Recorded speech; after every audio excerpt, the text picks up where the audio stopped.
On this episode, we're going to have ChocoPro 180, which is going to be the season finale for season 11. And as you know, I mentioned 180. They're almost 20 episodes away before reaching 200. But it was a fantastic show with 4 matches. Also, we got New Japan Pro Wrestling continuing, I believe, with day 9 of Best of the Super Juniors. Anything could happen. We could see someone go all the way, but also we got none other than War Games. That's right, War Games is taking place.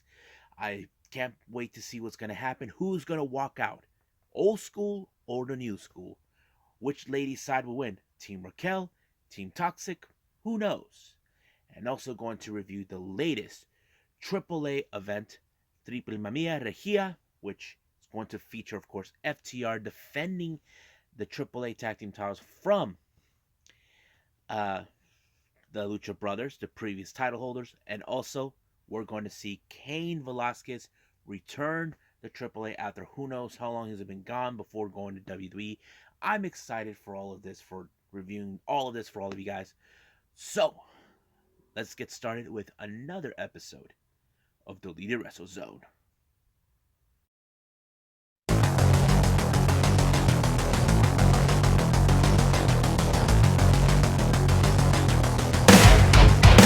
Are you ready? Get up, get up. Get up, get up. Get up, get up. Get up, get up. Get up, get up. Get up, get up.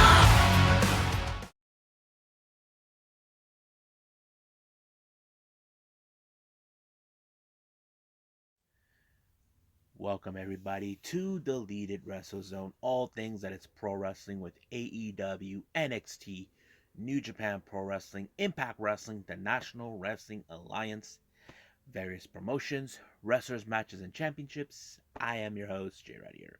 So, let's get started with the latest ChocoPro event, 180, which is the season finale of season 11.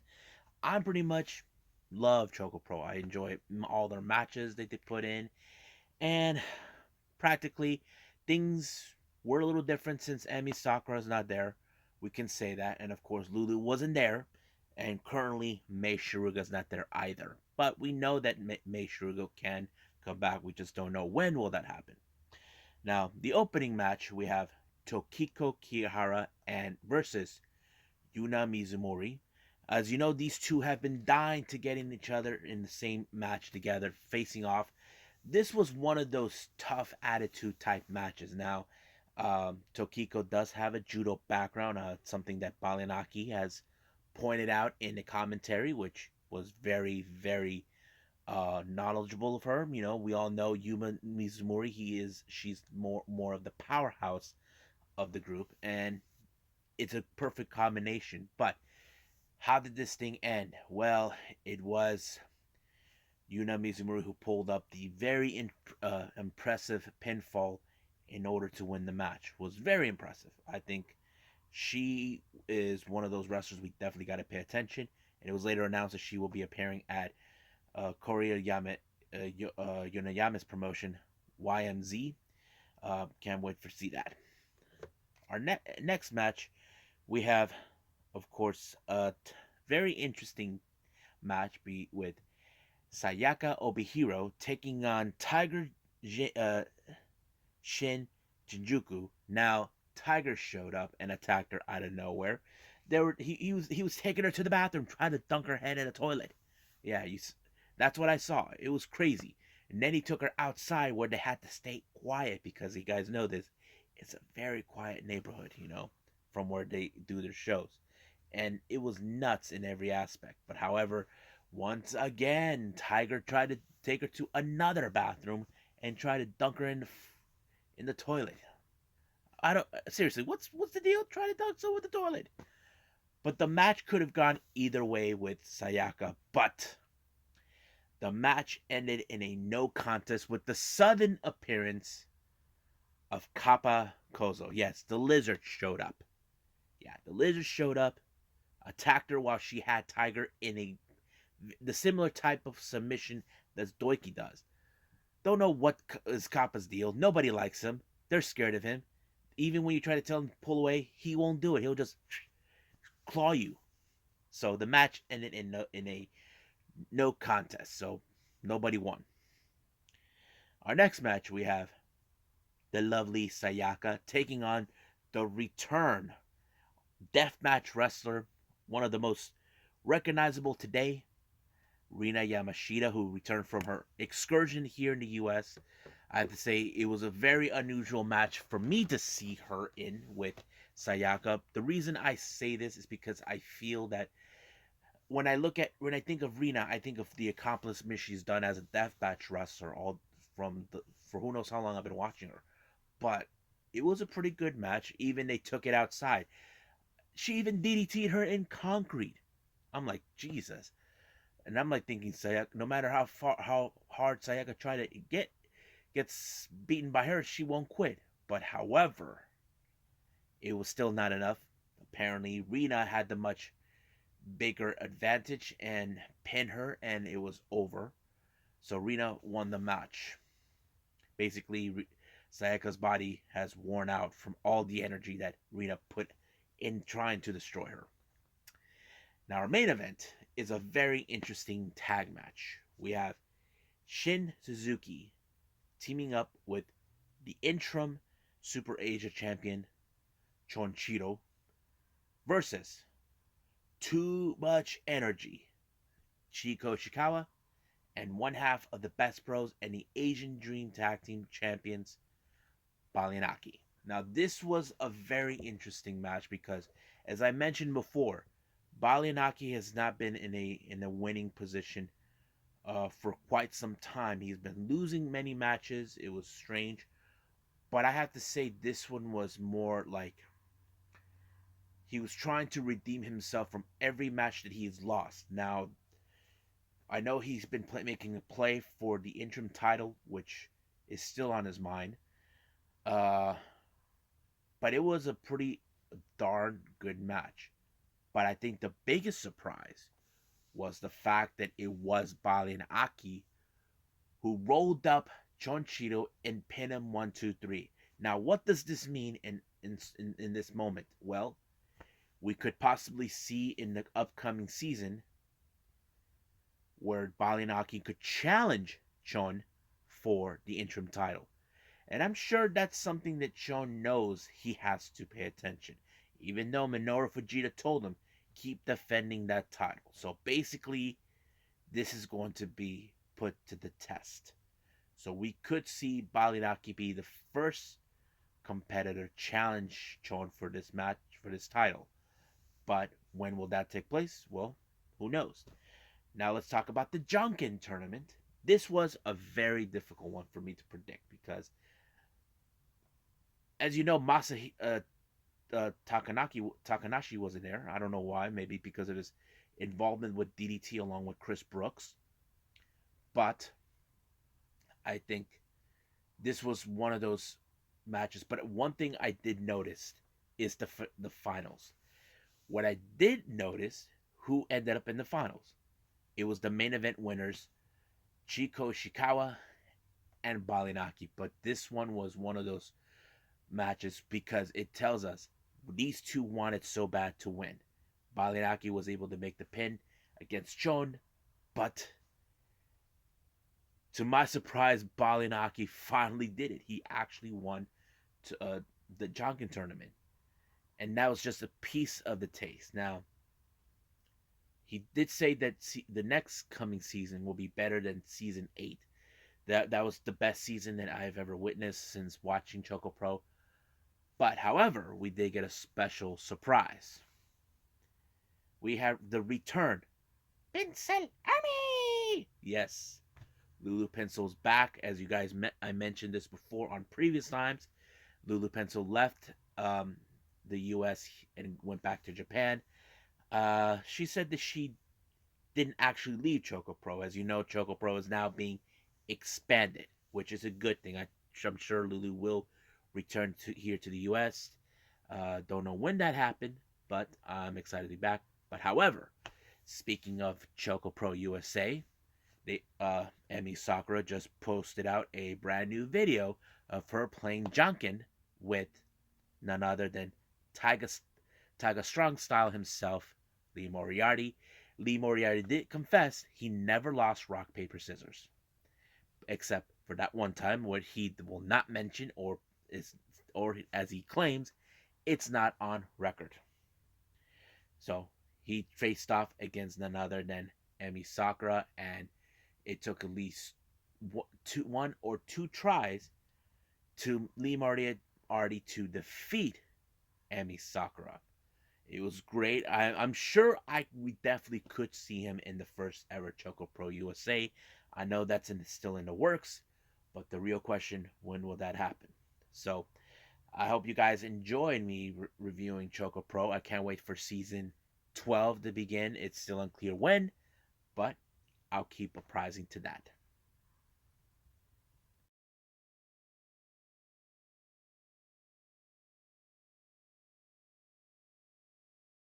Alrighty then, so we got New Japan Pro Wrestling with day 9 of the Best of the Super Junior 28. Now, as you know, I don't need to put up, the young lions taking the stage as always. Let's just skip that for now. Now, the best important matches we have to pay attention are the Best of the Super Junior matches. The first one we got Taiji Shimori versus Doiki. Now, to me, I would have been going for Taiji Shimori because A, he has the much better experience, and Doiki, well, he has a bit of a character that we definitely enjoy, but you cannot deny how Taiji Shimori has been a very much capable junior heavyweight competitor in New Japan Pro Wrestling. Not only he's been a singles competitor, but a tag competitor in the junior heavyweight division. But fortunately, as I thought, he won the match, scoring a pinfall on to Doiki. Next up, we got Yoshinobu Kanemaru versus Yo. Now, these two are familiarized with each other. These guys have battled each other in the junior heavyweight tag team division. As you know, they've been at each other's throats for those tag titles. However, this is different circumstances.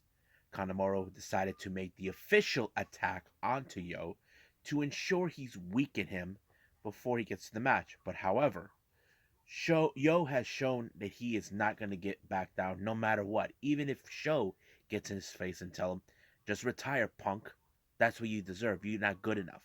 But Yo put up a impressive victory on Kanemaru. It was a big roll up.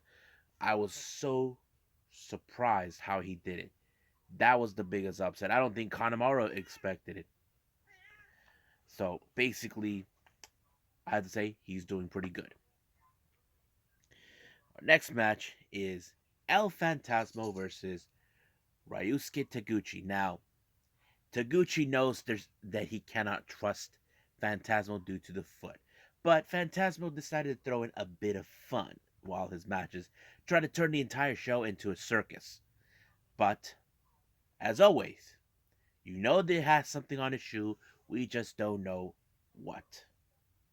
So, instead of doing the sudden death on his face, he got him at the one location that we know he's always aimed for. We're talking about the groin. And of course, Taguchi knows what happened. This is the same scenario that was played out with Sho. So the real question I'm asking now with El Fantasmo, is he found another spot to pull up a victory? He did this with Sho once before, put up an upset. But is this going to be another thing that he has to do? Because it hurts hard. Whatever he has in the shoe, it explains it. Now, our next match, we have Sho and Rob Eagles. They were once in the same stable faction. Sho was part of Chaos. Robbie is with Chaos.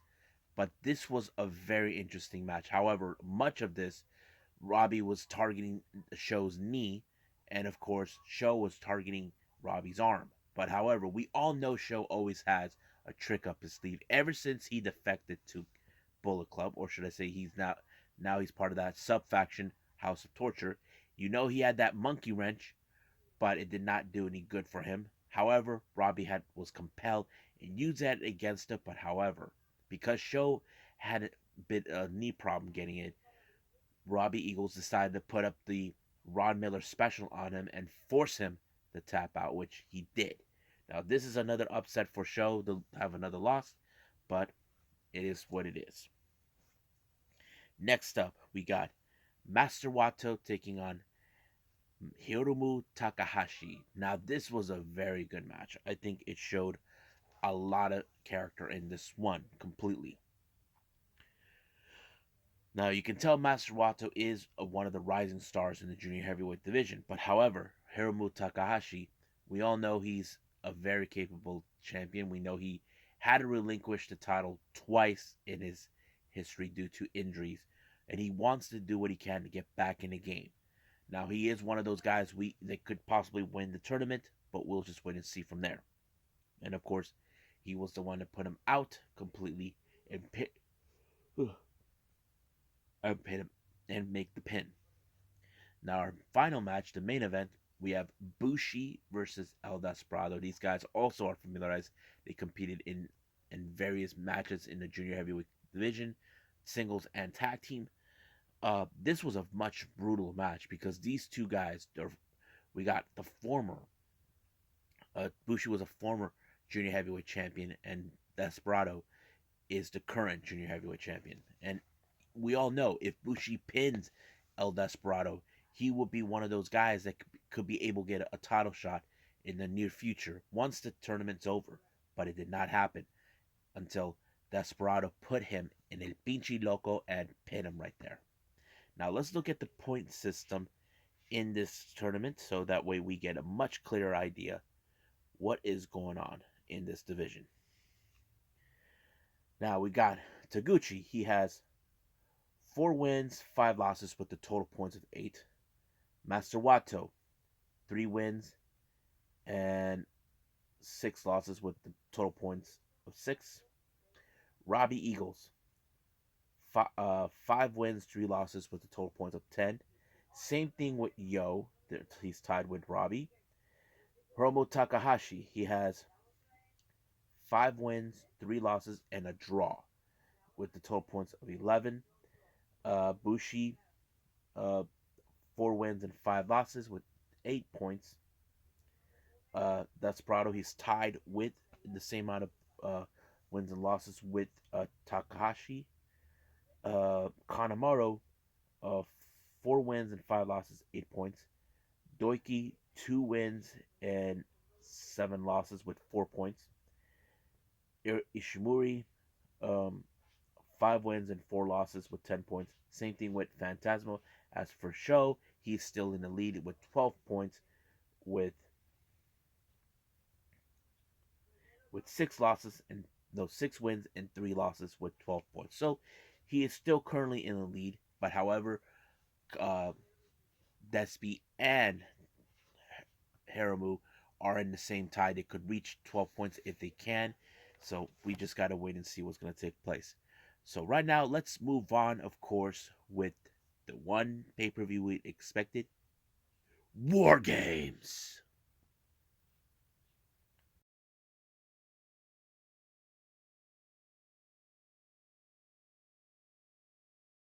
Now, it's War Games time. It opened up with the women's War Games. First team to come out was Io Shirai, Cora Jade, Raquel Gonzalez, Kaylee Ray. Now, Kaylee Ray was the first woman to step into the ring, whoever comes in. First coming out is all 3 members of Toxic Attraction, Jay-Z Jane, Gigi Dolan, Mandy Rose, and Dakota Kai. However, Dakota Kai entered the ring with Kaylee Ray. As you know the rules, it goes every 3 minutes until one person comes out.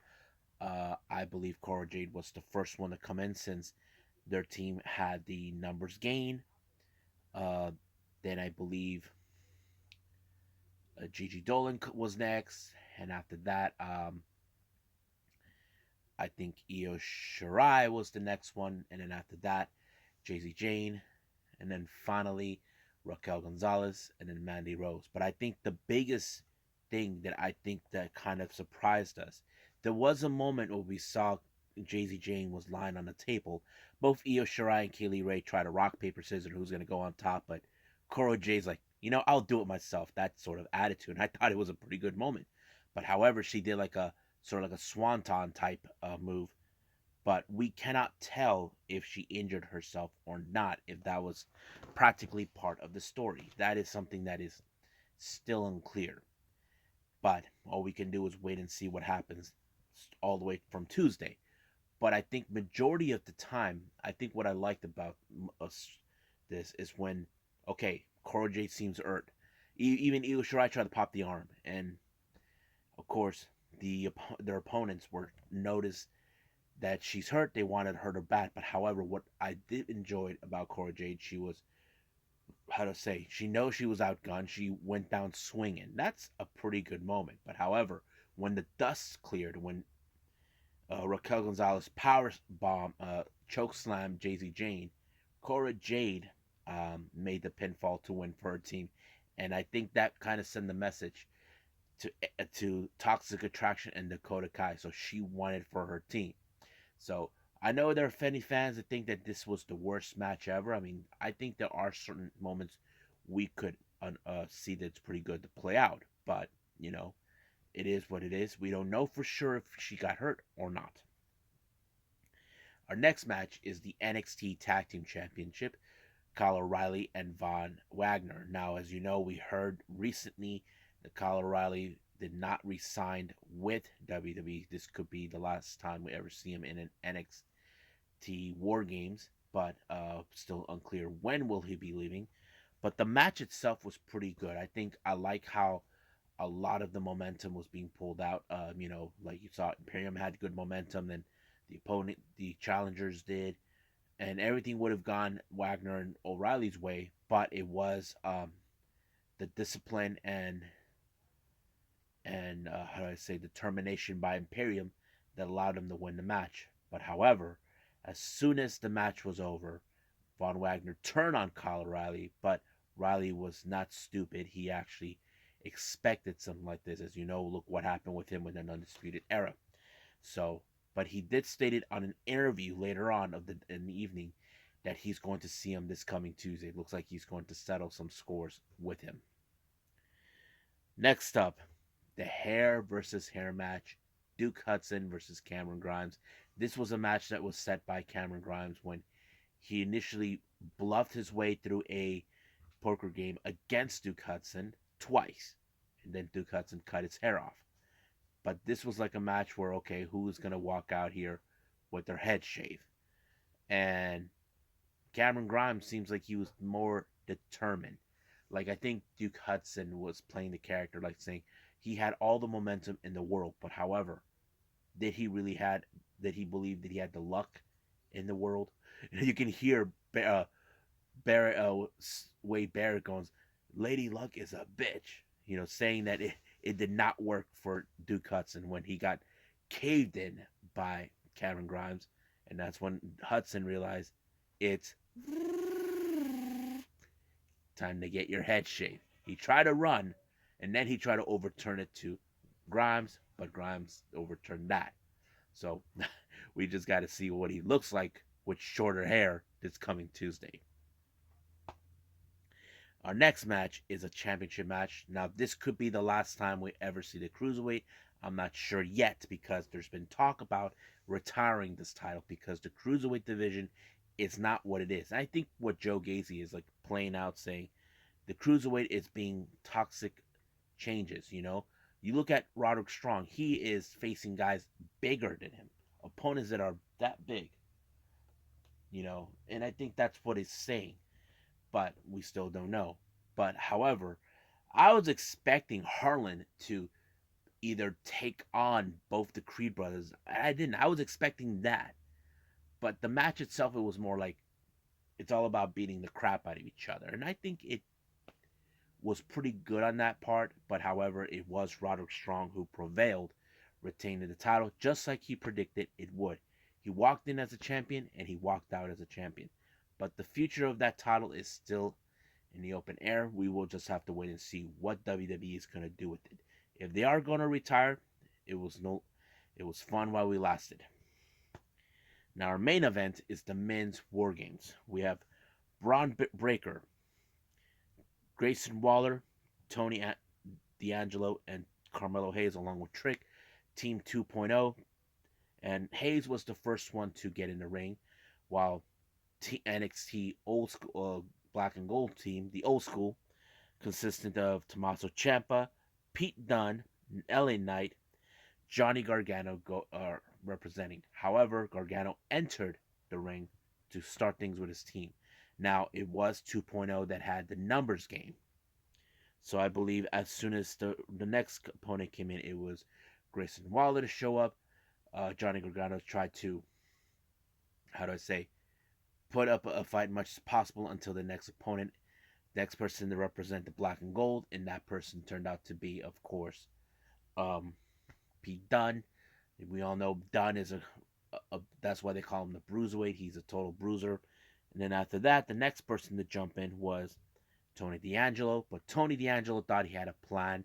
He actually brought a chain and locked the entire ring, open entrance to the ring, to ensure no one comes in. Because the next person that came out was LA Knight. LA Knight decided to be smart and climb the ring. Even Waller tried to get in. Then finally, Braun Breaker was the last, but he got in by using the bolt cutters in order to get in. And finally, Tommaso Ciampa. I think the best moment is where everyone was taking out each other, and it was a pretty impressive. But best moment I believe was when DIY tried to bring back the old ways, but there was a good moment where Johnny Gargano sacrificed himself to have him to take out Carmelo Hayes with him, and everything would have gone to the old school team back way. But however, Braun Breaker he made a very good calculation and speared Tommaso Ciampa through the table, allowing for 2.0 to finally prove the old school is the true way of the NXT brand. Now I know many people are saying, can we just drop the 2.0? Well, hopefully we can see something, but I don't know. That depends. I know people are calling NXT as Nickelodeon because they do have the colors of Nickelodeon. But who am I to say I wish it could change? But we don't know yet because a lot of changes have happened with NXT. But all we can do is see what's going to happen. I know it's not the same, but let's show our support. But let's move on with the next review.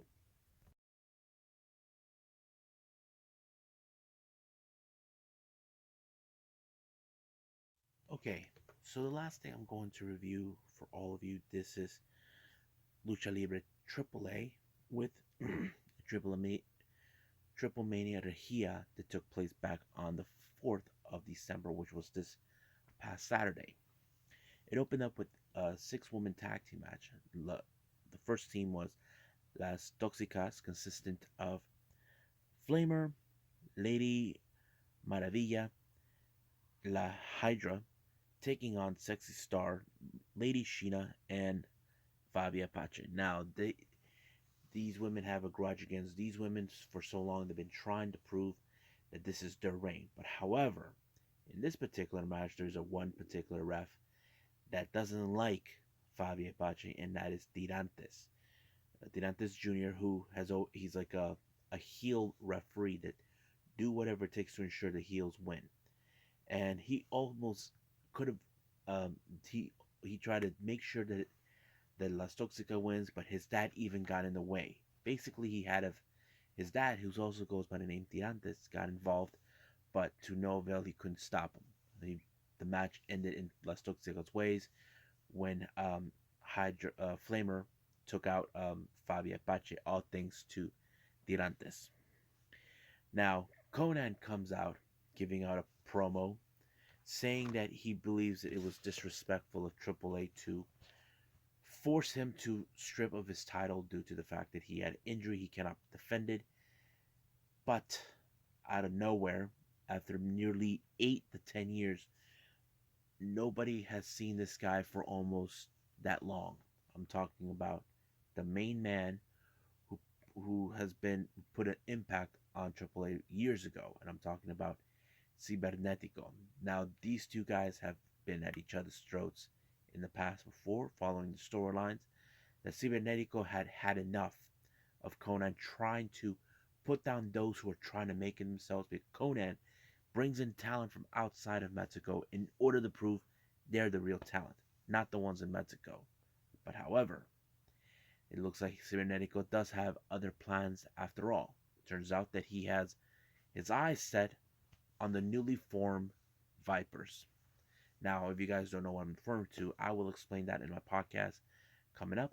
But those Vipers were a top faction almost 25, 27 years ago, back in 97. Those Vipers consisted of Cibernetico as the leader, and he had other members as well, like a big lineup. But that was the match that he was paying attention, because the match was a number one contendership for the AAA Trios title. First team, we have Los Vipers, Ares, Psychosis, and Abismo Negro Jr.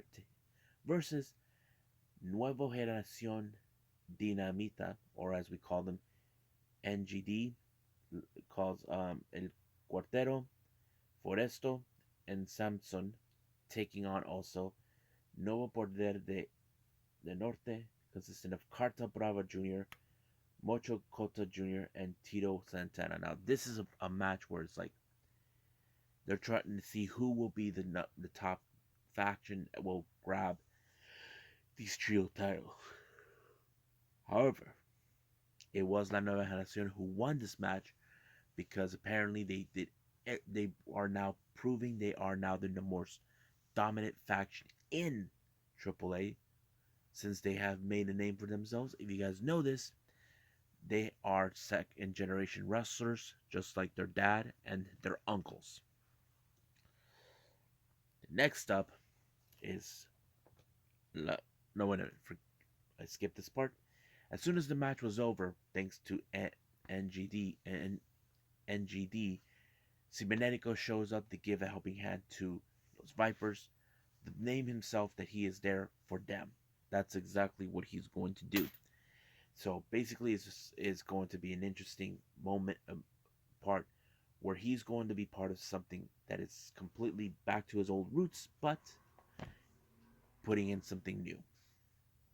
Now, our next match, we have La Empresa, which is a faction that are not part of the AAA roster, consisting of Diamante Azul, Puma King, and Sam Adonis, taking on Dave Clown, Murder Clown, and of course Chessman. Now, this match was out of their freaking minds. Basically, it was like a brutal match, including Murder Clown's clowns, his little helpers, turned on him. And I'm thinking that was courtesy of La Empresa, but it was Sam Adonis who picked up the victory on this one. Next match, we have tag team action. We got Laredo Kid taking on teaming up with Willie Mack to take on Hermano Lee's Dragon Lee and his brother Dualistico, formerly known as the original Dragon Lee and formerly known as Mystico 2. And it was a pretty good match. It was very impressive. The cohesive between these two brothers are amazing. I have to say, they're almost similar to like what we see with the Bucks and the Lucha Brothers. But there is no doubt in my mind that these guys have their sights set on the tag team titles. But however, it was Dragon Lee that pulled up the victory when he pinned Willie Mack. However, they put up a little promo at the end of their match, making their intentions known that they're coming for the AAA tag team titles. But however, Dragon Lee, who respects Laredo Kids, decides to challenge him for the Cruiserweight title that he has in his possession. Now, Laredo Kid has admitted that he's not afraid of anything, but he's willing to put that title online. So this is going to be another good match that we could see. Now let's talk about the AAA tag team titles on the line. We're talking about FTR with Vicky Guerrero, who have been very disrespectful. They claim that their Lucha Libre is dead, that the flips, the mask are all a bunch of jokes, that they are the true saviors of Lucha Libre. And this match, they were put in a ladder match. But however, the Lucha Brothers could not use their skills to get their hands on the titles back. All thanks to Vicky Guerrero, who helped FTR, made sure. And if you guys notice, Um, Eddie Guerrero was part of a group known as Los Gringo Locos, which is Mexicans who are living in the U.S. who embrace the American side instead of the Mexican side, and they came out dressed like that. But Vicky actually helped, made sure that they retained the titles. But however, I don't know if I have this distinct feeling that we will see Dragon Lee and Realistico challenge for those titles, not only in AAA but possibly in AEW. We'll just wait and see for that. Now, our next match, this is a very interesting one. We have Los Mercenarios, consistent of Rey Scorpio and Torres, or as we know, Black Taurus, teaming with LA Park to take on Cain Velasquez, Pagano, and Psycho Clown. Now, Cain Velasquez made his return. He got into a little headbutt with LA Park. Basically, it was a really, really, like, they're trying to prove a point that Velasquez doesn't belong in the ring. But, however, things could have gone well for them until Rayo de Jalisco showed up and distracted them and allowed it for Cain Velasquez to apply the armbar onto LA Park and force him to tap out, allowing them to win. Now, Rayo Jalisco comes out, they give a little promo until he's interrupted by Nueva Generación de Manita. Now, the reason they come out is that they haven't forgotten what Rayo Jalisco did. If you guys know this or not, Rayo de Jalisco defeated their father not once, but twice. First time for the mask. Second time, the head got shaved, and also he even defeated their uncle, the late Universal 2000, or as we call it, Universal 2000, when he just shaved off the head. But looks like these guys are trying to get settle some old scores that hasn't been fully resolved. But as you know, they ran to the hills until they realized things are not going their way. Oh, excuse me. Now, this our next and final match, the main event, is the AAA Mega Championship, which is vacant. We have Bobby Fish versus Jay Lethal versus Samurai del Sol versus Bandito and versus the fan favorite Hijo de Viquino, who is 24 years old. He is the youngest world person to compete in this level. I thought it was a pretty amazing match, but I think the much of the pop was coming from Bandito and Hijo de Viquino, and I think it was great. But it was Viquino who pulled off the victory when he pinned Samurai del Sol, and that was it. So it was a pretty good match, and I think I enjoyed this match, and hopefully we'll see what Kenny's going to do. He probably will get his rematch clause set up, but right now let's just move forward. But also I got some news updates regarding two Tokyo Joshi Pro wrestlers who are who are now going to graduate from the dojo and is also most likely retired once the state is over. So let's talk about that right now.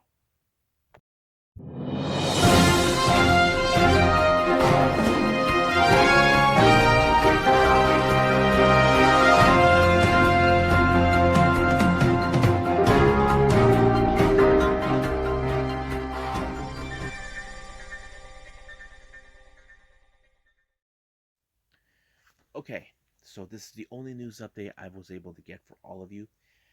Uh, this was announced by DDT and Tokyo Joshi Pro English update on Twitter. It appears that two of the Tokyo Joshi Pro wrestlers are consistently graduating from the dojo and most likely going to be retiring to do other things outside. But there was a special press conference that happened today or so. But let me read that statement that they set up. Yeah, okay. So this is the official. This is coming from Nodoka Temna and Marika Kobashi. Now let's go with Nodoka, where she says, "The time has finally come. It's almost 6 years since I joined, but I was thinking about my life going forward and stuff. Tokyo Joshi Pro Wrestling is a great place to be, including the fans, and I'm really healthy, so I couldn't find a reason to quit. But here I am, finally, graduating, and retiring. You know I love to eat. I have a general interest in food. Our family has started a growing and harvesting rice and vegetables recently, and I would like to grow food myself too. I find it fitting for me to make people happy in this manner. I'm going to return to my hometown of Okayama and immerse myself in agriculture. I've been talking to the office for a while about it, but Koda-san told me there's gonna be a Ryogoku show in March, which was my goal as a wrestler. I've decided, so I decided to retire in March, and I also get to go to my hometown show in Okayama in January. There's other things I want to do before I retire, so I'll try to do the exactly that in the remaining 4 months. Tokyo Joshi Pro on March 26th in Otemachi Mitsuzi Hall will be my last show. I can only be Bakura's sister with Yuki for 4 more months, so I want to have a match where I can be the best before I go, and if we can build momentum the remaining months, I would love if I could challenge and tag with the tag belt one last time before I go, or perhaps retired with the belt. In which case, I will bury the belt in rice paddies of Okayama and retire it. Recent fans may not know me as Nodoka, Nodoka Omesan, but on the on January 4th, we shall get exercise together and kick the shit out of our opponents. I will make Onesan gear fit before the actual date. So that was Nodoka Temna, who is saying that she's going to working in as agriculture, which is good, fantastic. If that's something she's been interested, you know, good for her. Now this is from Marika Kobashi from her statement. April 17th, Ryogoku KFC will be my last show. I was 14 when I debuted, and now I'm 20. I spent a big portion of my life in Tokyo Joshi Pro Wrestling, and it helped me grow and taught me to be an adult. I'm only 20 and still in college, and there's a lot of things I would explore outside of wrestling. I've been taking some time off many times for college entrance exams, injuries, etc. I don't want to be that person that's on and off. So I'm talk uh, taking responsibilities and leaving. Having said that, I can't deny the possibility of might have fond memories of wrestling and come back one day. So I will not use the word retired just yet.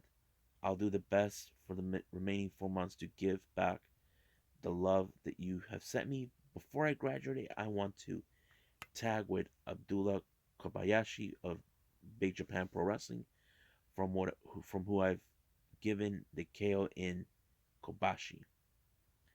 On the on January 4th, I'll team up with Raku and Palm, who I hang out with and get along, and we'll kick the shit out of Nodaka's team, not the other day around. So basically, Marika wants to finish her studies in college. I have to say there's nothing wrong with that, but there has been indications like this before, where girls who trained as wrestlers very young, they had to stop for quite some time to finish their studies. It happened with Starlight Kid before. It has happened recently with Rin Rin, who me recently just left, got to move the focus on her studies, but right now she's currently working now with Gleet. So it's very common some things like this would happen. Not saying it's a bad thing. That's just how things are. But it looks more like that no, Nodoka wants to retire, but Marika doesn't believe she's ready to throw in the towel or retire her boots. She's right now going to focus on that, but she will be leaving Tokyo Joshi Pro to finish what she started. So all we can do is wish them the best of luck. But right now, let's just enjoy the 4 months that they're going to give their best before they leave. So I'm excited to see what they're going to do. I'm a little behind on Tokyo Joshi stuff, but it's only a matter of time before I catch up. But right now, I think that that's pretty much it. What I got, only one thing. So that's it. Well, I hope you guys enjoyed this episode. I really did. Well, this weekend was crazy. I had to balance out what I can. I mean, there was a lot of wrestling happening. It was driving me nuts, but I'll catch up eventually to review every show I can get. But right now, I am going to say what I'm going to do next. I'm going to start out reviewing this show called the Japan Pro Wrestling 7th Anniversary Legacy. There's 2 days on this. This dates back all the way back in September, with on the 14th and 15th, and also going to review the latest GCW show, So High, that took place on the 3rd of December, and of course we cannot forget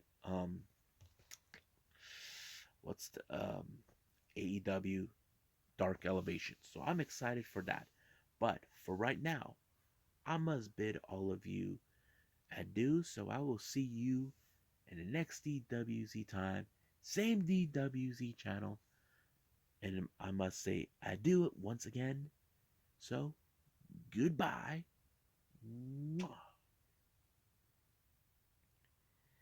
And have a nice day. Bang.